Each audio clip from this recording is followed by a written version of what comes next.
welcome to the House of Takes pod. It is a super late night here in the West Coast. It is at 10 p.m.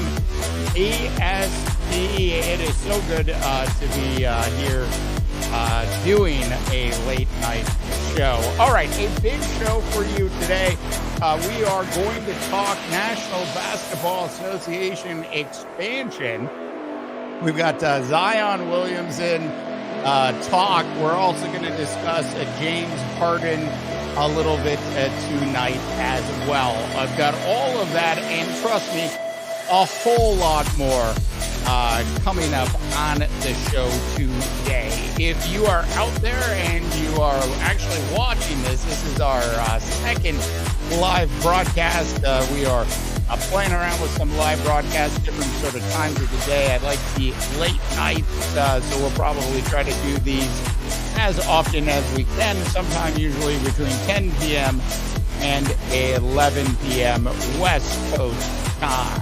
That being said, let me figure out how to turn this music off. Okay, so I think I figured that out. So a big day in the world of sports, really across the board, and we will cover the National Basketball Association expansion here in just a little bit. But I did want to cover some of the hot topics, if you will, of the day in the world of sports so far. You know, one of the big sports stories of the day came out of Northwestern, where they went ahead and ended up firing their head coach, Pat Fitzgerald. I guess for those of you that have made fun of college newspapers in the past, I think you should look up how Pat Fitzgerald actually got canned. The other big story, if you will, of the day is, of course, what happened with the All-Star game in Seattle. Literally, as I started this broadcast, I was getting some text messages from the actual press box at the ballpark there. Just seeing if there's anything interesting. Anyways, nothing terribly interesting, or no photos to put up here. That being said, a good game all around. The National League finally took down the American League. All right, so let's get into what we were here to talk about in the first place, and that is the National Basketball Association expansion. Probably about 4 weeks ago, Adam Silver started dropping hints that a NBA expansion would be possibly coming in the future. As of today, it looks like that's even closer, as Adam Silver talked a little bit more about National Basketball Association expansion. Basically, the way this is going to work now is that the NBA is going to start negotiating his next set of media rights deals. When those media rights deals actually complete, when they're all over and they're done, at that point, what will happen is Adam Silver and the rest of the owners in the National Basketball Association will vote on expansion. Should they expand or should they not expand? I mean, I think the answer to that question is yes, they should absolutely expand. They will expand not to one team, but they'll expand to two teams just to keep things even. That being said, the real question then becomes, where are those two expansion franchises going to be located? And I'll go ahead and pull up a picture here. Which should explain where. God, I'm trying to figure out this system. Bear with me. This is definitely one of the cities that will be housing a National Basketball Association franchise in the future. We're probably about a year away, maybe 6 months away from an announcement, and then another year and a half before the team actually plays its first game. But I think clearly Las Vegas, aka Sin City, will absolutely receive one of the franchises. Now, the question is who will be the owner of that team? And when you look at the Las Vegas landscape, they certainly will be able to find somebody in and or out of state to actually make that happen. We've all heard LeBron James talk about how excited he would be about actually being part of a team that owns a National Basketball Association franchise. He's talked about how he would love to have a franchise in Vegas. So will that coincide with his son playing in the association and his desire to at least play one season with his son? Will that coincide with LeBron's retirement or future retirement as well? But regardless of who actually owns that franchise, I think Las Vegas is a sure thing, as sure a thing as you can make it. Now, we did a story on the two potential cities a couple weeks ago on this very topic. And the other cities involved were Seattle. And of course, there's this sentiment, with the Seattle, I almost said Seahawks there, the Seattle Supersonics, and a return to the northwestern corridor, if you will, of the United States. And there's this sort of a love affair with the city that allowed its team to actually be sold out from underneath it to end up to go from Seattle to Oklahoma City. I rest my case. Then there was the Vancouver Grizzlies that went from Vancouver to Memphis. Now, they've been very successful. They were very successful actually in Vancouver, and it was a money issue that forced them to actually sell the team. And then ultimately the team ended up in Memphis, and the team's actually done very well in Memphis. Look, these small markets, including OKC, as much as I like to kid OKC, can absolutely do a fantastic job actually putting together good enough teams and making playoff runs. Sure, it's not Los Angeles, but when was the last time the New York Knicks or the Brooklyn Nets won anything? I am just saying. Now, we know the Los Angeles Lakers have, but there's another team in Los Angeles that hasn't as well. This whole big market versus small market thing really gets evened out in the world of sports when you only have 15 players on your roster. It just does. So for a team to actually be really well run in a small market is completely doable in the National Basketball Association. Now, of course, the Charlotte Hornets, valued at $3 million, aren't as valuable as an equally bad franchise in Los Angeles, the Los Angeles Clippers. At least under Steve Ballmer's tutelage, the Clippers have actually done a significantly better job, haven't they? I mean, look, the Clippers have at the very least been able to. Sorry, I'm just checking on something. The Clippers have at the very least been able to go ahead and make it to the playoffs a handful of times under Steve Ballmer. It's a lot more than they can say for the previous owner, who believed failure was a success. And for him, a $2 billion sale at the time seemed absolutely crazy. Well, how much do you think the Los Angeles Clippers are worth today? They are getting that brand new stadium in Inglewood. I saw it, under construction probably about 4 months ago. Last time I was in Los Angeles, at least that part of Los Angeles. And it's most likely going to be, I'm sure it's going to be a beautiful arena. They are spending a ton of money on it. It's got Intuit on the name of the arena. Steve Ballmer has done a fantastic job. Do you think that the Los Angeles Clippers today are only valued at $3 billion? Look, the answer to that question would be and should be absolutely not. The Los Angeles Clippers are, of course, worth a lot more, somewhere between 6 and up. I don't want to go all the way to 10, but you never know what's happening in the world of sports, especially when you factor in an arena that is only going to be used for basketball some 50 times a year.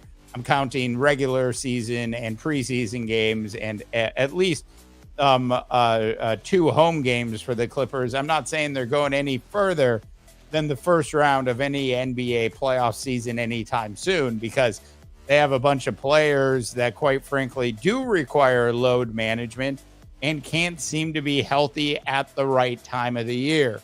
A reshuffling of that entire roster is needed and unfortunate, because when Paul George and Kawhi Leonard got together 4 years ago in Los Angeles, they were a threat.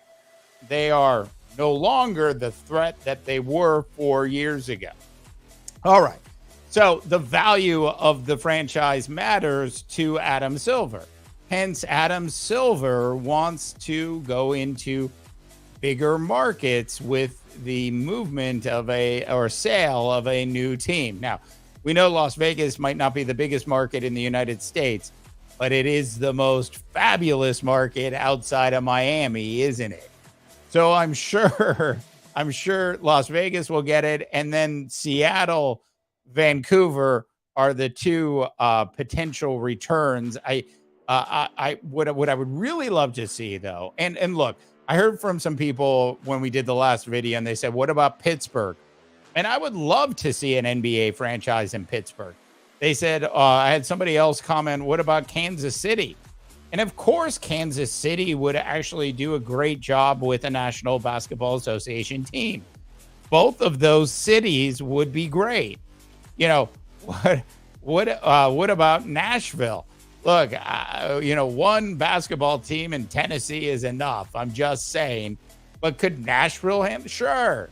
Look, the National Basketball Association is so hot right now that you could put it in just about any city with at least that could draw at least, 400,000 people in that city, is probably the bottom line of where a team could be successful, because Oklahoma City is not a big city.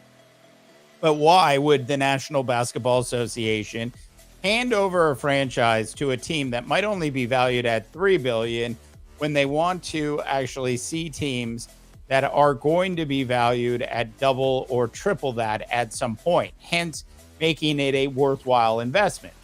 The rumor on the streets is that the asking price for one of these expansion franchises is going to be considerably north of $2.5 billion. I'm willing to bet that it's north of $3 billion. So once again, I think Las Vegas is a surefire city. The city I've been holding out on isn't even in this country. No, I'm not talking about Paris. We're not quite ready for the whole European expansion yet. Someday we will be, and someday there'll be a National Basketball Association team in the heart of London, and someday there'll be another one in Paris, and both of those teams will be highly successful. Look, if Adam Silver today actually wanted to expand into Europe with 2 franchises, one in London and one in Paris, the NBA would be extremely accepted, and they would do very well in both of those markets. I'm not just saying Paris because of Wemby, but that is one of the best basketball leagues in the world, and their fans are rabid for basketball, both in London and in Paris. But the city that I think Adam Silver should expand into is Mexico City. Now, hear me out for a second. Mexico City, parts of Mexico City, and we did talk about Mexico City in the video we did a couple weeks ago as well. And one of the comments that we got back was, "Is it safe?" Look, I'm in the Bay Area. And when I get into San Francisco, I have to say there are certain parts of that city that, quite frankly, simply just aren't that safe anymore. They really aren't. Last time I was in New York, there are parts of New York which certainly don't feel that safe. Last time I was in Chicago, I could say the same thing. Look, safe is a state of mind. Look, I know that in Mexico and in Mexico City, there's the drug wars and the beheadings and all of those things. I've been in Mexico when those things have actually happened. But Mexico City certainly has its neighborhoods, if you will. And those neighborhoods are like almost any other city in North America. Very clean, very well run, very little crime in those particular pockets. Look, the food's great. The culture's great. Everybody that has played in Mexico City has absolutely loved it. Mexico City, while it would cause some elevation issues that are significantly worse, believe it or not, than the Mile High City, certainly would be something people would just have to overcome. It's not that long of a flight to Mexico City from most of the portion of the United States. So if you're a team that played the Dallas Mavericks one night, you could theoretically play the Mexico City, I don't know, Aztecs or whatever name they're going to come up with down there. You might not know this, but there is an actual G League team down in Mexico City already. And the players down there, as well as the coaching staffs, as well as anybody that has played down there, for the most part, tends to rave about the experience. Look, think about it for a second. I'm not going to try to do the conversions to pesos, but whatever they were going to get for an expansion franchise in Las Vegas would be equally, if not worth more, down in Mexico City. Not only would you be getting the fans in Mexico City, but you would be tapping into a huge market that you do tap into already today with the Phoenix Suns, with the Los Angeles Lakers, the Clippers, the Houston Rockets, the Dallas Mavericks, and of course, the San Antonio Spurs. But this would actually be a team in Mexico, and I think that would be the biggest upside. Now, remember, Adam Silver is all about, growth, controlled growth. He's done a fantastic job since he's taken over. Adam Silver is all about trying to find the best places for the National Basketball Association to grow. And Mexico City, certainly, combine that with Las Vegas, would be a great place for the National Basketball Association to end up. All right, so if you're not catching this live, drop your comments in. I want to hear from you, North and I guess South America. If you're in South America, would you go up to Mexico City for a basketball game? I think the answer to that is yes. I think a lot of people in Mexico would love to have their own National Basketball Association franchise. All right. So two other topics on today's House of Takes Pods live broadcast late night. And that is both Zion Williamson and James Harden. Talk about Zion Williamson here in just a second. We did a video on it a little earlier in the day. If you haven't had a chance, you do check that out. I don't think it got posted until like about an hour ago. So check it out when you have a chance. That being said, James Harden. What should the Philadelphia 76ers do with Mr. White Party James Harden? Look, when you look at that Los Angeles Clipper franchise, you and I both know that the Los Angeles Clipper franchise is in desperate mode at this point. The franchise is simply just trying to figure out how it can piece things together to get it into its new arena with some superstars still at least on the roster. that aren't going to miss half of the games. Look, James Harden has been very, for the most part, reliable throughout his career.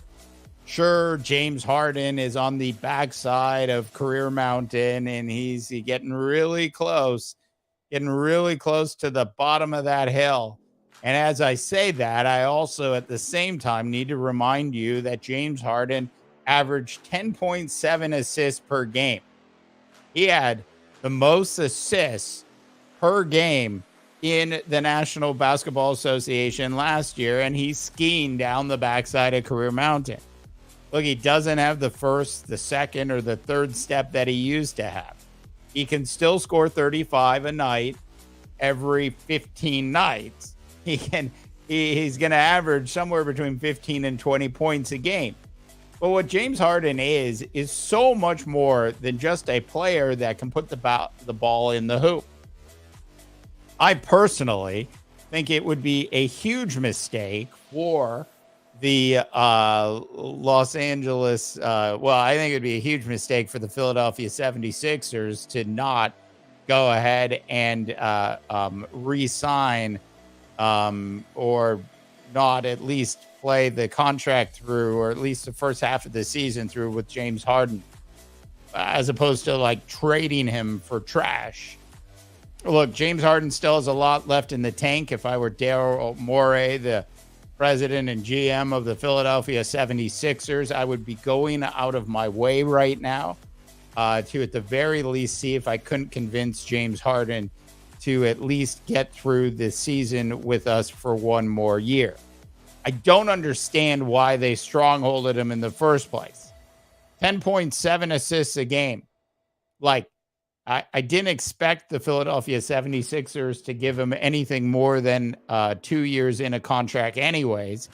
But to not even come to that, to not even like pay him the $35 or $36 million that they could have gotten away with in another 2-year deal with James Harden, he probably would have been happy to sign that. But to not do that and then tell him that you're going to trade him, but you need him to sign the contract, but then we're sitting here 4 weeks later, he's still a member of the Philadelphia 76ers, just feels flat out wrong on so many levels. So would James Harden end up with the Clippers for half a season? Would he then re-sign with Steve Ballmer? Would Steve Ballmer be willing to give him a longer term contract at that $30 to $35 million a year range? Look, I don't think anybody is going to give James Harden anything longer than 2 years at this point. Despite all of that, I would still like to see James Harden at least start the season with the Philadelphia 76ers. All right, and finally tonight, Zion Williamson, and we talked a little bit about this last night, and the haters are out there, aren't they? Good old Rick Bucher had put out a statement, basically, I'm going to paraphrase now, but basically saying that Zion Williamson doesn't want to practice his jumper. He doesn't want to work on a floater. He doesn't want to do any of that stuff. And I thought it was like one of the most ridiculous things I'd actually heard. And then there were like another 15 or so follow-up stories on the same topic today. And it had to do with his diet, and it had to do with his struggles, and an unwillingness to change his behaviors was one of the quotes that I read. And I think it's all ridiculous. Look, he's a young kid. He's going to be a father soon. Who knows how many times he's going to be a father in the next 12 months, but we know of at least one. And that being said, I just think everybody coming down as hard as they've been coming down on James Harden, on Zion Williamson, just seems to me absolutely ridiculous for a wide variety of reasons. All right. Yeah, so lots of fun tonight on the House of Takes. I'm still figuring out the system that I'm running all this with. But I just wanted to thank everybody that's actually going to see this video for watching it. We are closing in on 700 subscribers to the channel. Yeah, help us get there. Please go and subscribe, and of course, like this video. I still have no idea what happens with these live videos after they're done. That being said, I want to thank you all for spending some time with me tonight. We will be back tomorrow night, sometime between 10 and 11 p.m. For the House of Cakes pod. I'm Dave DeBach, wishing you all a tremendous rest of your sports viewing